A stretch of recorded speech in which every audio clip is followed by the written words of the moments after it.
ले चलते हैं आपको राजस्थान विधानसभा में इस वक्त नेता प्रतिपक्ष गुलाब चंद कटारिया क्या कुछ कह रहे हैं। कोई चिंता की बात नहीं, जो डूबना है प्रदेश को तो डूबेगा।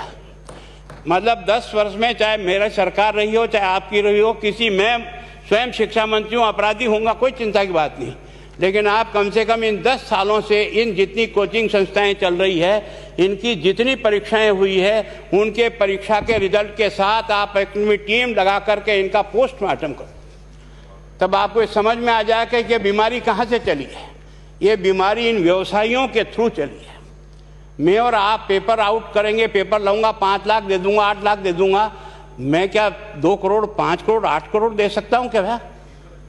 ये सारे के सारे जो पैसे देने वाले बड़े बड़े दिग्गज लोग हैं, जो कोई 10 करोड़ में पेपर ले जाता है, कोई 3 करोड़ में ले जाता है, कोई 2 करोड़ में ले जाता है, फिर अपने कोचिंग संस्थान में रिजल्ट लाता है, उसके बाद बड़े बड़े पोस्टर बाहर लगाता है, मेरा 100% सिलेक्शन। ये है बीमारी की जड़। अगर मार करना चाहते हो तो यहाँ करो, तब तो जाकर के इसको कोई रोक सकोगे। बाकी से केवल मन को संतुष्ट करने का काम करो तो ये राजस्थान के उस गरीब बच्चे के साथ न्याय नहीं होगा, जो बड़ी मुश्किल से पढ़ता है, अपने घर में बूढ़े माँ बाप को भूखे मार के पढ़ता है और उसके बाद परीक्षा के लिए जाता है, रोता हुआ घर लौटता है। क्या दुख नहीं होता है? हम लोगों के मन में कोई रहम नहीं है कि आखिर उस बच्चे का क्या होगा जो अपनी बड़ी पीड़ा के साथ पढ़ रहा है। इन सारे पैसे वाले लोगों के पास में आपने सारी सरकारी नौकरियों को भेज दिया। मैं बहुत कड़वा सच बोल रहा हूं। आज जो पिछले 8 साल में नौकरी में लगे ना, उन सब का भी पोस्टमार्टम कराओ, आपको लगेगा आधा फर्जी मामला निकलेगा। कोई है नहीं, कोई सोचने वाला है इस पर कि आखिर उसके दर्द को कौन जानेगा? है ना। जिस प्रकार से हमने परीक्षा के माध्यम से इन पैसे वाले लोगों को उतार करके सारे के सारे उन गरीबों की आशाओं के ऊपर पानी फेर दिया। रात और दिन पड़ता है, भूखा प्यासा पड़ता है, घर बेच करके पढ़ता है, खेत बेच करके पढ़ता है, लेकिन जब उसका सिलेक्शन नहीं होता तो जहर खा के मरता है। कोई इस पीड़ा को समझने के लिए तैयार नहीं है। और हम इस कानून को ला करके दुनिया को बताना चाह रहे हैं कि हमने इतना बड़ा कानून कर दिया, इस कानून से कुछ भी नहीं होगा। मैं आज आपको कह रहा हूं, ये जो आपने नए प्रावधान जोड़े हैं, मैं सोचता हूं कि मुझे कुछ बोलने की इच्छा नहीं, मुझे बहुत दुख है इस बात का। क्या होगा ये?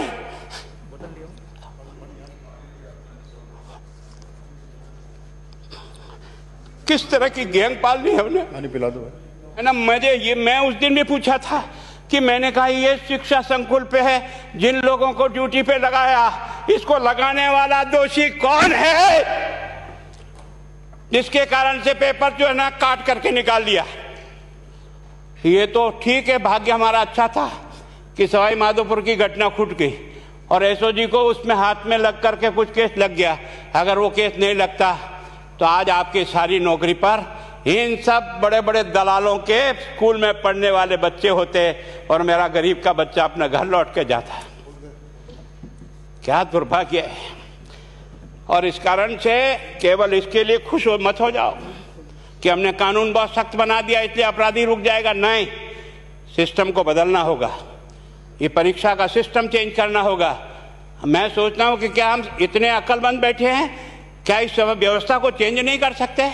क्या एक ही पेपर हर राजस्थान में 20 लाख बच्चों को दिया जाए? क्या इसका कोई ऑल्टरनेट नहीं हो सकता? इसका ऑल्टरनेट सोचना चाहिए कि हम परीक्षा को टुकड़े टुकड़ों में कैसे कर सकते हैं। जिले के अनुसार पेपर नहीं, एक नहीं हम 25 पेपर बना सकते हैं। कौन से सेंटर पर कौन सा पेपर जाएगा कोई तय नहीं करेगा कौन सा जाएगा, और हम जो इच्छा होगी उस सेंटर पे वो पेपर भेजेंगे। और ये जितने भी प्राइवेट कॉलेजों में आपने सेंटर बना रखे उनको बंद करो, इनको तुरंत बंद करिए एक ऑर्डर से।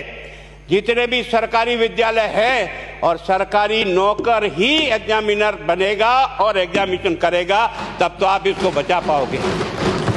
ताकि आप और मैं कितने भी कानून बदल कर दें, आपका वो जांच करेगा, आपका वो अधिकारी आएगा। आपने कहा भाई सेशन जज के नीचे नियुक्ति नहीं होगी, इसके अलग से कोर्ट होगा, बहुत अच्छी बात है। प्रोविजन जो आपने डाले हैं वो स्वागत योग्य, स्वागत करता हूं, पर इन प्रोविजन को लागू तो आप और मैं ही करूंगा, कौन करेगा? जब हम ही ठीक नहीं है तो इन प्रोविजन क्या रोएंगे अंदर बैठे बैठे? जब तक हमारा दिल और दिमाग ठीक नहीं होगा ना, इस बीमारी का इलाज नहीं होगा। हमने शिक्षा के मंदिर को भ्रष्टाचार की भट्टी में जलाकर खाक कर दिया। दुर्भाग्य हमारा, जहां से कोई आशा की किरण दिखती थी उस गरीब को कि चलो मैं अपनी मेहनत से आगे बढ़ जाऊंगा, लेकिन अब वो निराशा में आ गया। उसको लगा कि अब कोई रास्ता नहीं है। और इस कारण से मैं सोचता हूं कि आप जिस भावना से लाया, मैं आपकी भावना की इज्जत करता हूं, लेकिन केवल आपकी भावना इन बेईमानों को नहीं रोक सकेगी। इसको रोकने के लिए हमको सिस्टम को बदल करके और तुरंत उस पर ध्यान करना चाहिए। कानून 302 का बना हुआ है, क्या मर्डर रुक गए? आप भी जान रहे हो, रोज के रोज पोक्सो कोर्ट में आजीवन कारावास हो रहा, क्या व्यभिचार रुक गया है? अपराधी को दंड मिल सकता है, अपराध बंद नहीं हो सकता है। अपराध बंद करने के लिए जो सिस्टम होते हैं उस सिस्टम में चलो। एकमात्र इस देश में भ्रष्टाचार की भट्टी में देश जल रहा था, केवल और केवल एक तरह से प्रत्येक व्यक्ति का खाता खुलवाकर देश के प्रधानमंत्री में सारा का सारा बेनिफिट उसका सीधा खाते में डाला। बेईमानों को चोट लगी नहीं लगी, उस तरफ अपना दिमाग बचाओ, उस तरफ अपना दिमाग लगाओ। किस बीमारी का इलाज कहाँ है और कैसे हो, इस बारे में चिंता करने की कोशिश करो। मैं कई बार इधर सीकर और इधर गया तो मैं सोचता हूँ कोचिंग संस्थान की बिल्डिंग देंगे ना तो टोपी गिर जाए नीचे से। क्या चीज़ है यार, भगवान ने क्या लक्ष्मी वहीं बरसाई है।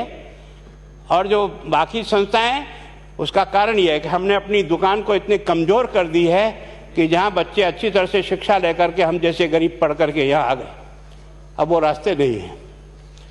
और इस कारण से मेरी बहुत विनम्र प्रार्थना है, इस बीमारी का इलाज चाहिए बच्चे को, कानून से नहीं होगा, कानून के अलावा होगा, और उसमें आप करें। धन्यवाद। Thank you. माननीय मंत्री महोदय।